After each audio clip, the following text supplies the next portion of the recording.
Very good evening and welcome to the Buddhist Mahavihara's Facebook live page. We have to apologize as we had some slight delay in our broadcast this evening. This is because our guest speaker this evening, Bhante Olande Ananda, is actually uh, really busy there in Sri Lanka. He's coming to us live from Sri Lanka. He had a prior Dhamma sermon at the temple where he is now, and we have finally managed to connect with him. And I would now like to invite Bhante Olande Ananda to join us in this evening's Dhamma sharing, which will be called or entitled on the third Brahma Vihara. It's on Mudita, Empathetic Joy. Good evening, Bhante. Good evening, Bhante. Good evening. And welcome to. Thank you, Leslie.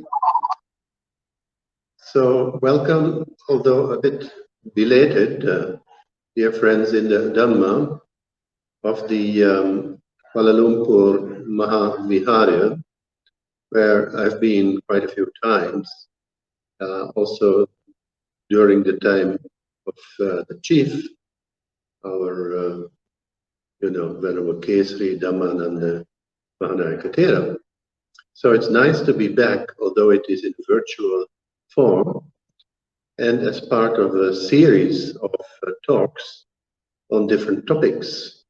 So I got the honor to talk about the topic of the third Brahma Vihara out of the four, and that is Mudita.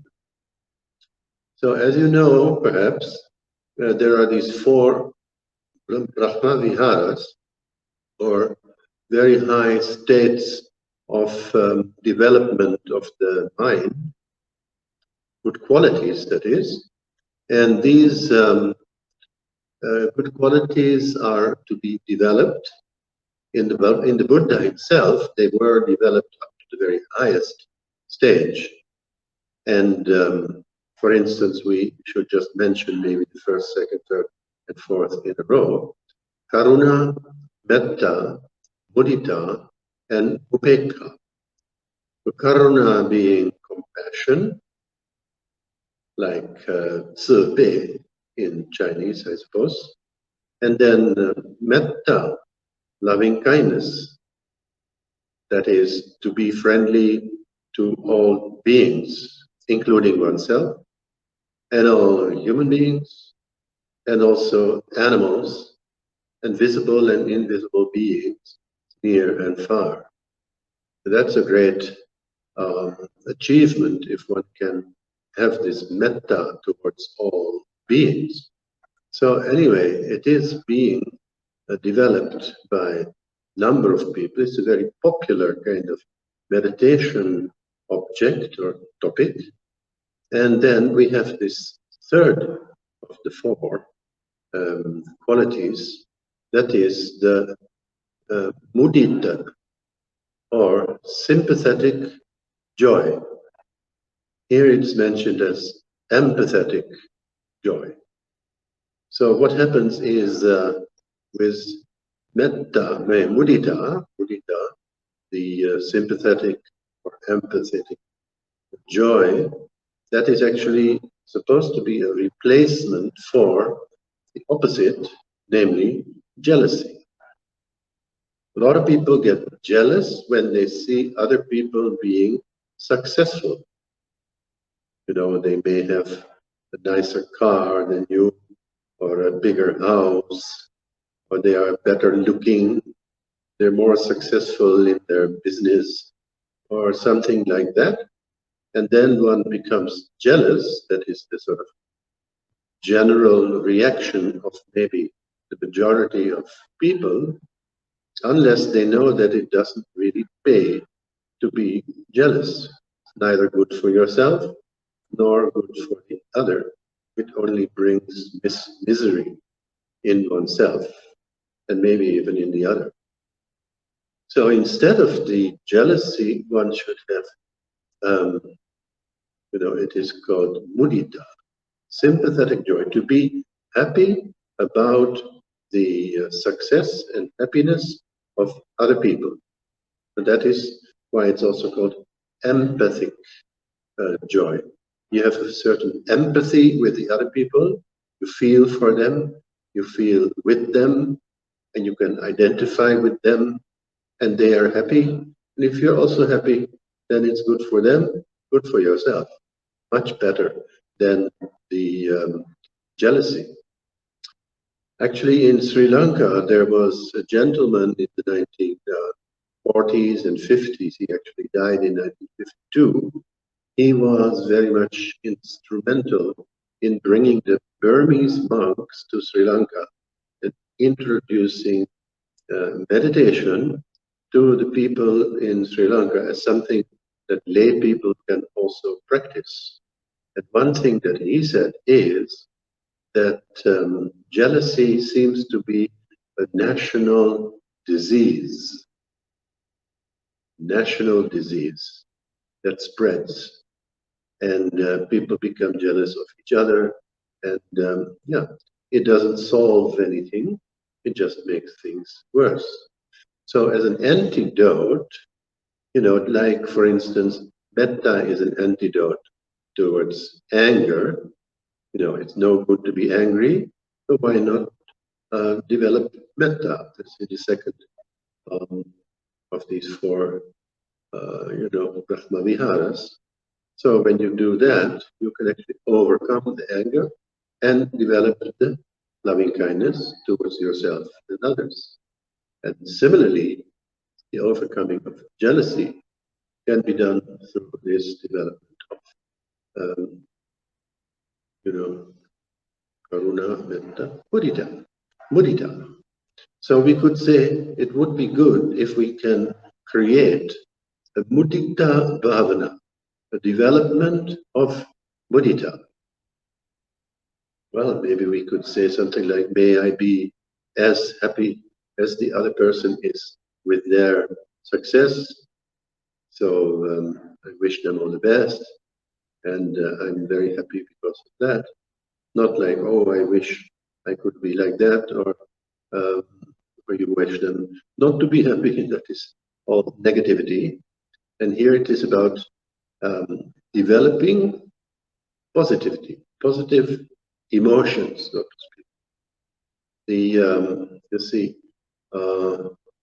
Development of the mind has to do with emotions and also what is called situvili, that is thought waves. The thought waves are very important.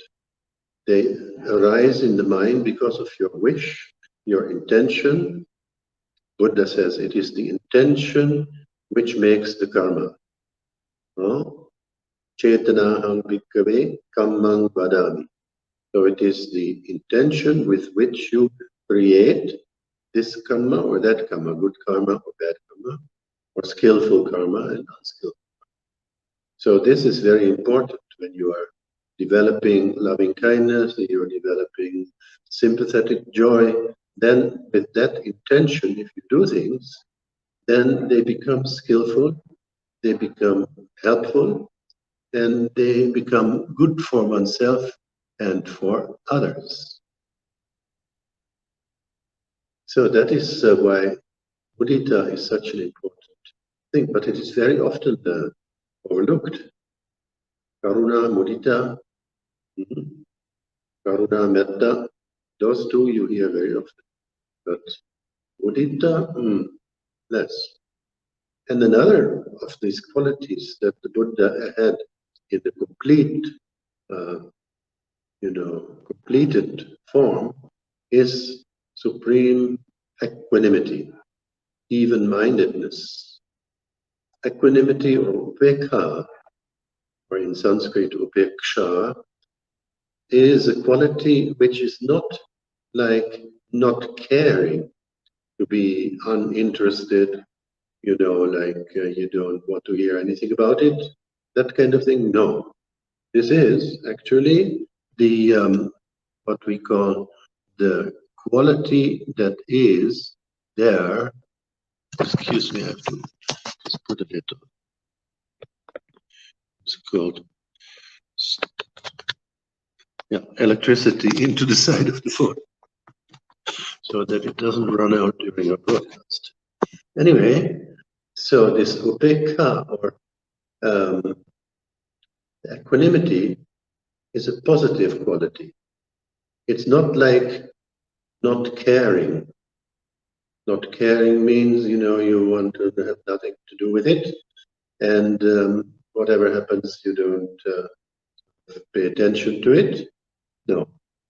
One is fully alive, fully aware of what is happening, and taking both the good and the bad, or the painful and the pleasant, maybe the gain and the loss, such opposites.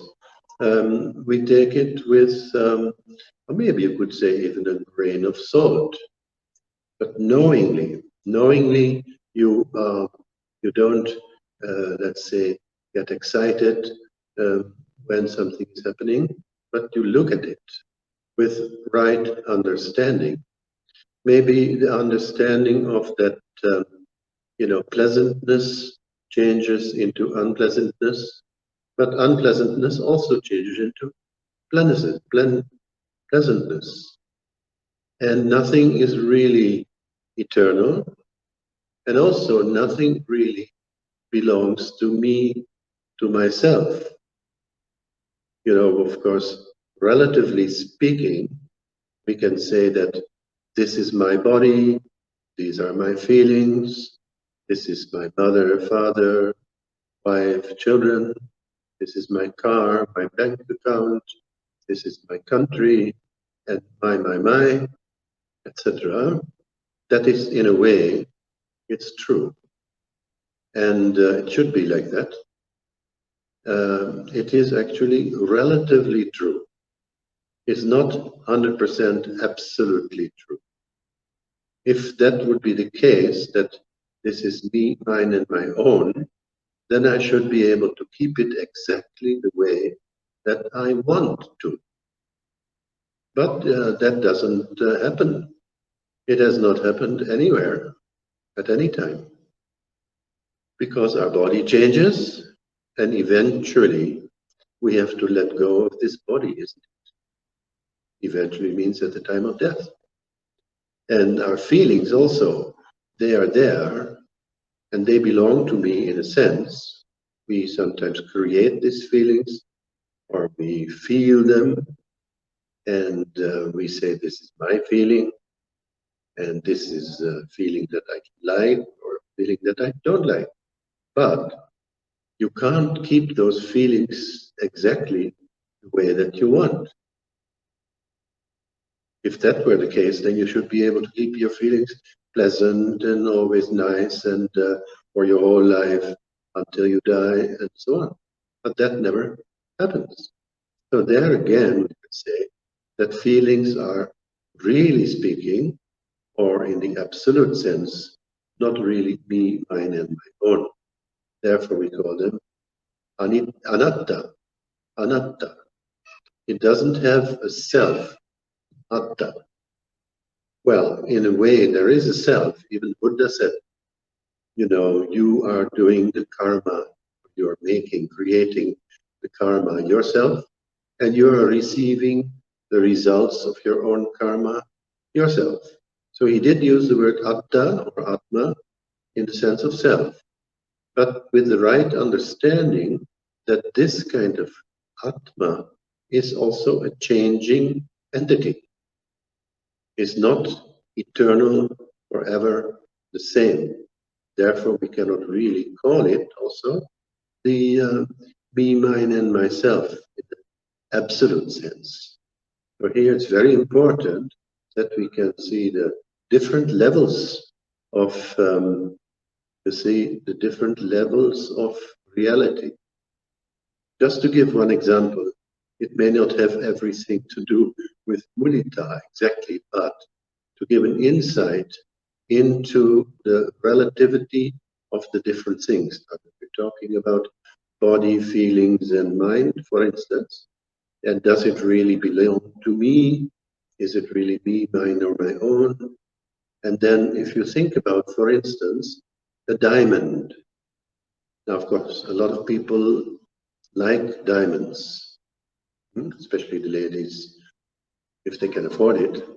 And then the diamond is supposed to be very costly. It is costly, and also very precious, and a very hard to find, and a beautiful kind of precious stone.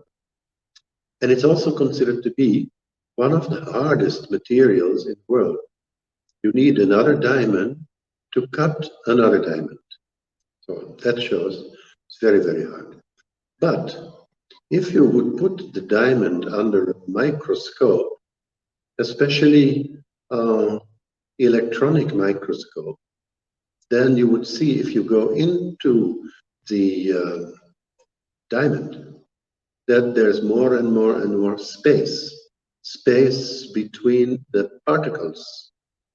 Then you see more atoms and other kind of neutrons and protons and other kind of particles twirling amongst each other, and more space in between.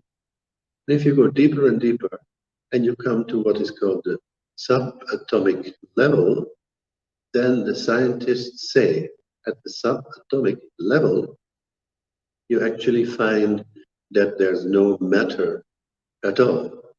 It's just waves, energy. So where's the diamond? So in a sense, what is called the absolute reality of the diamond is that there's no diamond. And maybe in that sense, the absolute reality of a human being is, or of me, myself, is that there's no such thing as a self in the absolute sense. So if you go back to the relative realm, which we are living in and talking about most of the time, then of course it is a different thing. There is me, mine, and myself, and things that belong to me. That is the thing. So in a way, we have to look at all these qualities and things that the Buddha talks about in its absolute reality and also in the relative reality. That helps a lot in order to be able to let go of the attachment of the various things which we cling to. Clinging to these things that we have within us and also around us is the cause of suffering. Clinging is basically the cause of suffering. So in a way, what we want to do is to overcome the suffering, isn't it? So to overcome the suffering, what do we have to do? To let go of the clinging. Now we don't see this very often, you know.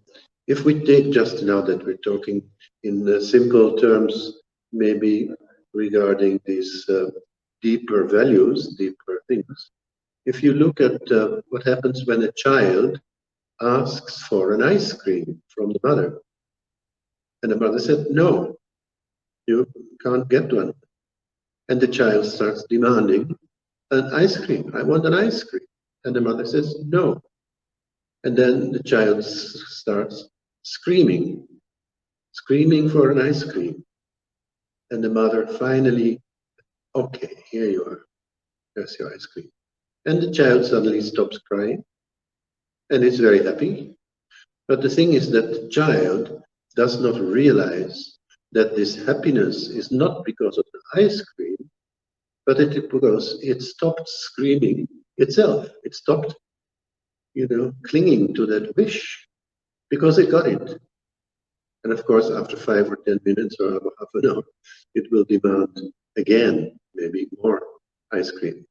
So, but that one, the small child doesn't realize.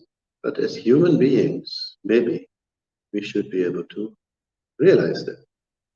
So, all these good qualities that we are talking about, like metta, mudita, upeksha, the equanimity, is a very important topic, but I think that is for the next Bhante to talk about. And these four great qualities, they should be also looked into carefully. In Sri Lanka, you find the major roundabouts, especially near the cemetery. There are these stones with the qualities of Karuna, Metta, Mudita, and Ubeka. So Mudita, I would suggest, is a good quality to develop and to overcome the jealousy, to practice it with the idea of, well, actually, jealousy doesn't help. Jealousy is bad for oneself and for the other. It probably brings up the, what is called, blood pressure of the person who develops the jealousy, and also the relationship between people does not increase. A skillful relationship between people can come about if one does practice mudita, sympathetic joy, having happiness with the others for their happiness. So that is also very important. So Buddha's teachings are partly about qualities, partly about a path that one should follow, like the Eightfold Noble Path. And these qualities are also part and parcel of the Eightfold Noble Path, in a sense, when we're talking about mudita as a kind of quality to overcome jealousy, then one could say, well, this also has to do with the development of the skillful, suppressing the unskillful, like jealousy, and to develop the skillful, such as sympathetic or empathetic joy. And this quality, it's just interwoven also, really speaking, all these four of Karuna, Metta, Mudita, and Ubeka are four qualities that are interdependent. Like everything is interdependent, basically, in the world. Also, if you, for instance, if you smile, it's just a simple example. If you smile when you meet somebody, you probably get a smile back. Whereas if you give a long face to somebody, they probably don't like it. They think you are a grudgy kind of person. So therefore, the interaction between people depends a lot on what is called, the action of one person and the reaction of another.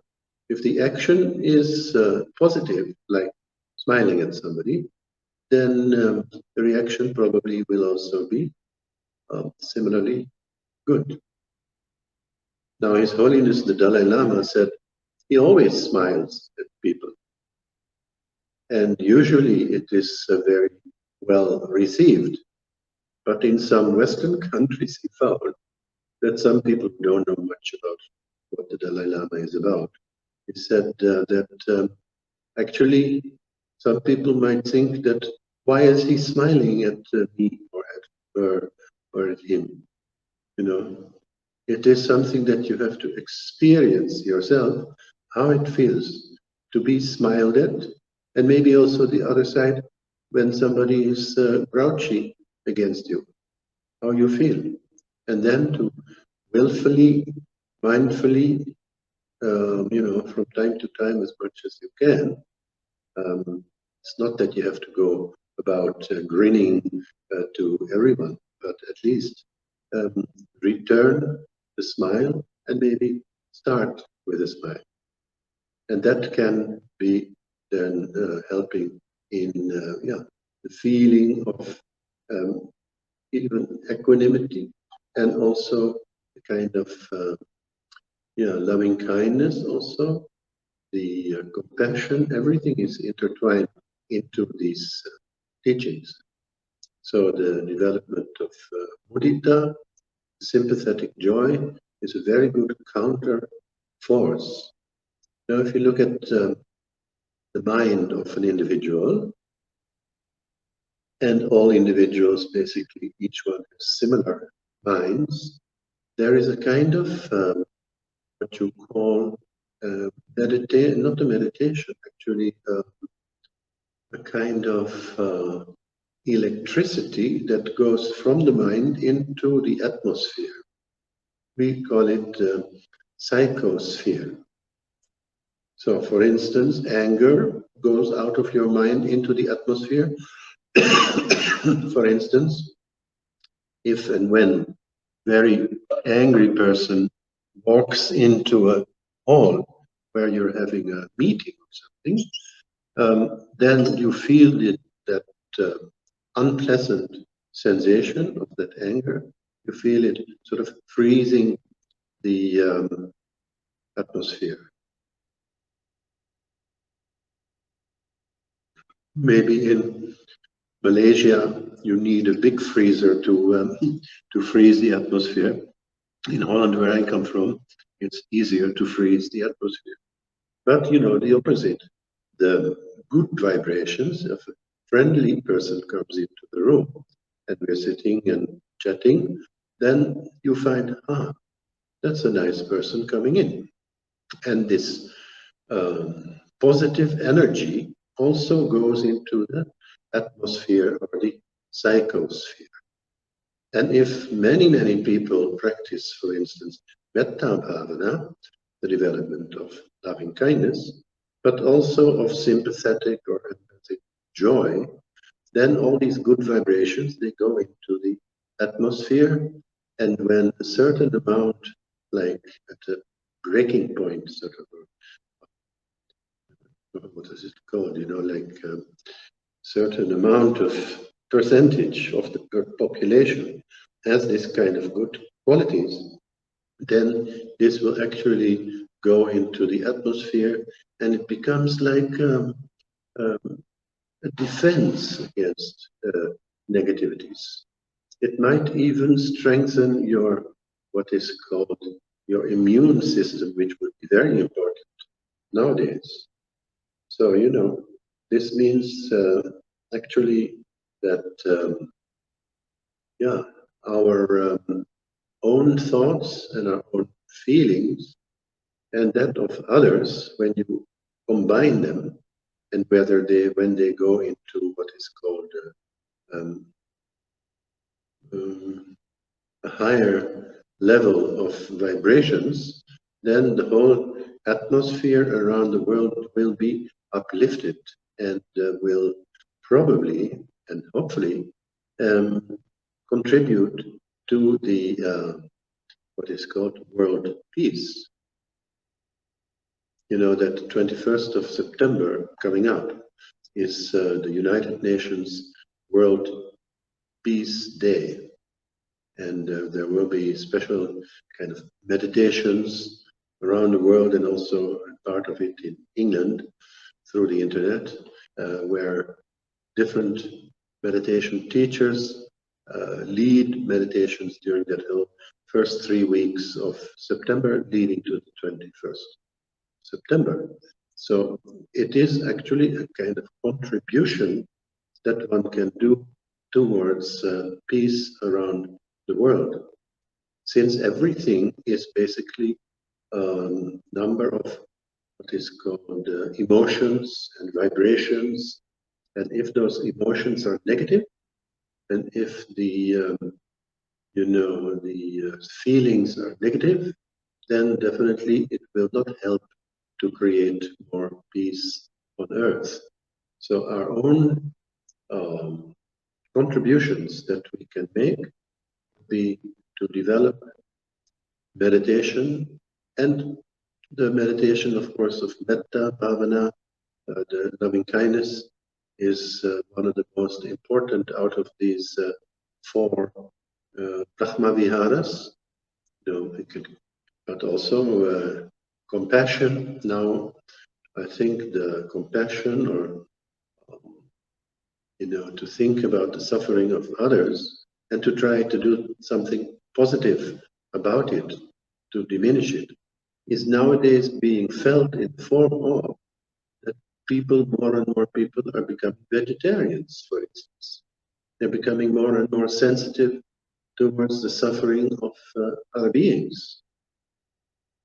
And also they're realizing more and more how important it is to have loving kindness for all beings, and that it actually starts with oneself. May I be free from anger and fear. May I be free from greed, hatred, and delusion.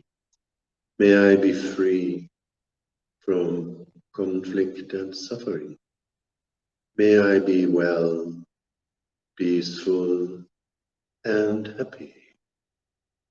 May I be well and happy. May all beings, near and far, be free from conflict and suffering. May all beings, human, animal, the visible and invisible, be well, peaceful, and happy. May all beings in all directions, above, below, in front of me, behind me, to my right, to my left, and all around, in all directions. May all beings be well,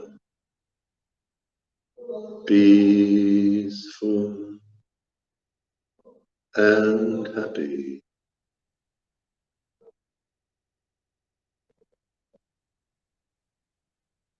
May all beings be well and happy. Sabbi satta bhavantu sukhitatta.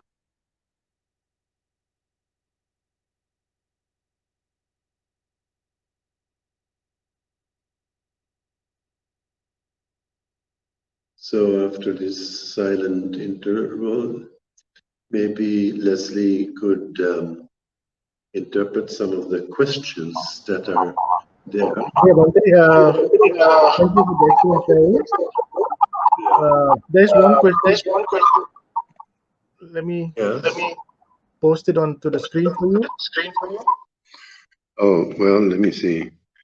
So what is the difference between Mudita and Ubeka?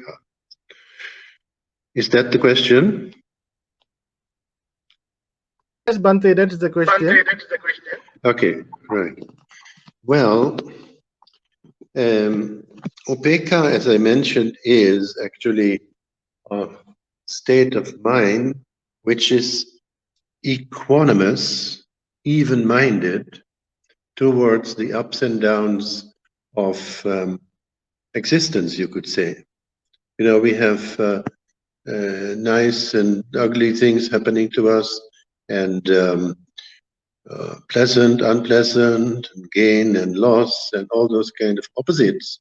They're called worldly pairs of opposite. And we are supposed to train ourselves to develop upekha, or even-mindedness, like a balance of mind.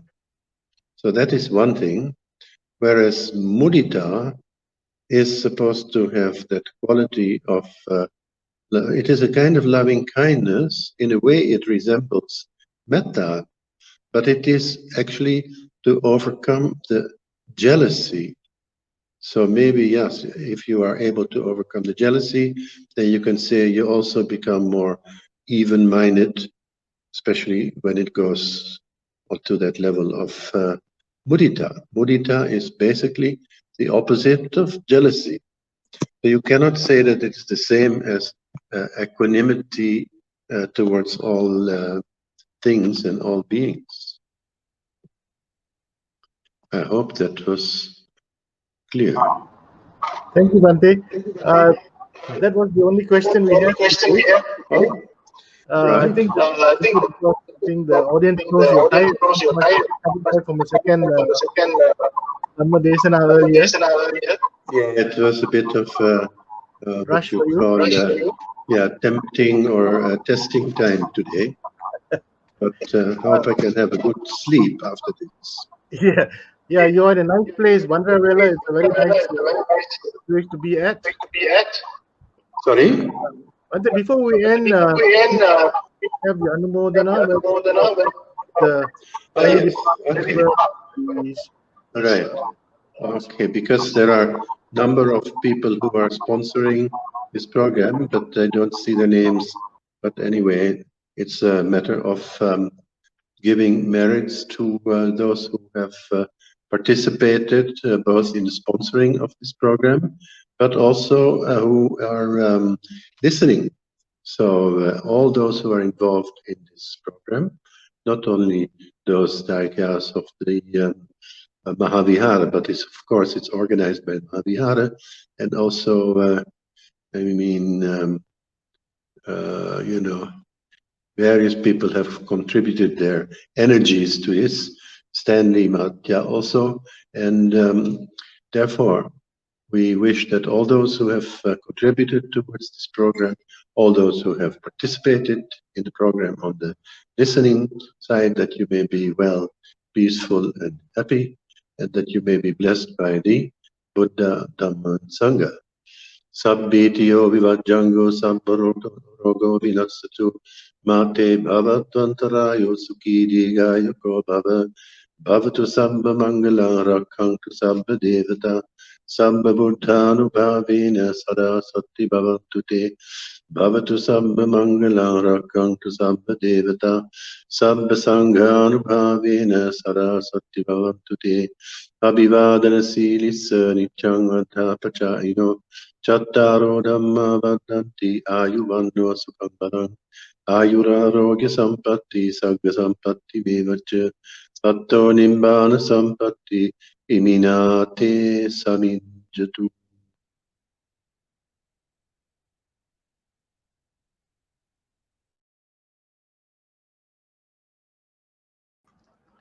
Thank you, Bhante. On behalf of the Committee of Management of the Buddhist Mahavihara and also all the monks here at the Buddhist Mahavihara, let me take this opportunity to thank you for this excellent sharing this evening. Even though on a very tight schedule, you still obliged us to undertake this live broadcast. We look forward to more participation from your end at our Dhammadana series. So with that, we've come to the end of this evening's Dhamma sharing. And thank you once again, Bhante, and all our listeners, as well as the sponsors. Thank you so much. And we look forward to seeing you again on Sunday and at our future programs. Good night and sadhu.